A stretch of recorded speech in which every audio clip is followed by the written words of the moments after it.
Ko te Super Saturday te kaupapa matua o tēnei pūrongo. Ko te kaupapa ia e ruku atu ana ko te tī, ko te tā, katai mai ki tēnei o ngā kaupapa, kawerohia rātou ki te pūwero ma te korona.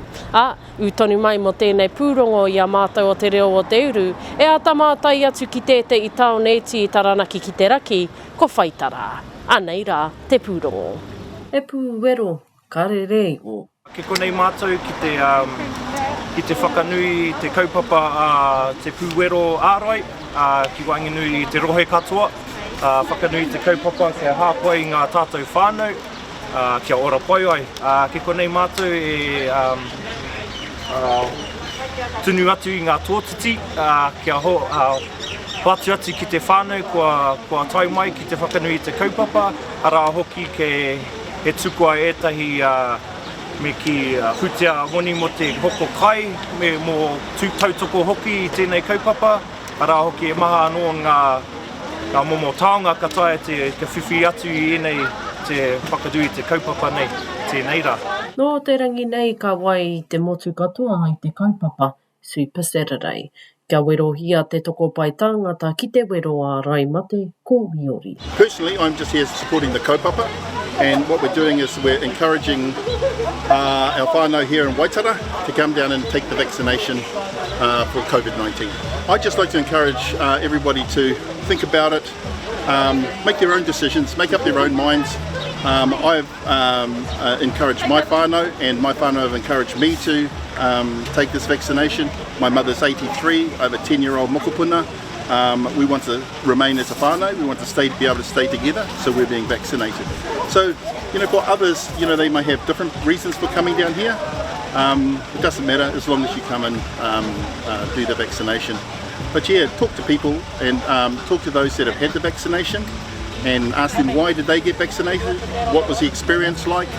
I've been talking to people here today and the vaccination is secondary. They're here, it's whakawhanaungatanga for a lot of the people here, and it's a fun event. E a ki no Marshall ki te unga kaore anō kia wero ia ki te pūwero, kia waiwā ki te wakaaro mō te pūwero nei, ka mutu mā rātou anō tērā, e wakatau. I got the vaccine to protect not just myself but help lead and encourage our whānau, my own siblings, to get vaccinated to protect our whānau from not just COVID-19 but anything else that may be out there. Ko te aumaru i te tuakiri o te tāngata ki ngā weriweri e ore ana, tēte i take I wero ia a Erwin ki te wero nei. Ko te wakahaumaru wakapapa te take, kare anō ko whānau mai he uri oku, engari e nui rawa, maharawa ngā iramutua oku, nā aku siblings, tuakana teina, tungane, nā reira ko rātou te take. Anō hoki kia āhei ake te hīkoi ki Wainganui, kia tae ai tātou te hīkoi ki roto I tō tātou nei hāpori me te kore āwangawanga ki tēnei Māuiwi tangata mā te urutāna. Mōku ake, he paua koe ki roto I te kura kaupapa Māori. E hara ko te mea ko au anake ki te kura, nō reira he mea nui te whakahaumaru I ngā tauira I ngā whānau katoa. Ko te aumaru o te wānau me te āpori kei te ti I o Wakaro, mō te tokorua nei. Nui ake ngā kōrero I hua mai I pukamata I TikTok, me rā momo, mō taku kuare, e whakapono au ki rā kōrero, koira tētahi o ngā take te hiahia te whiwhi. He oi nā te tautoko o ētahi o ngā aunties I riro au I te pūwero.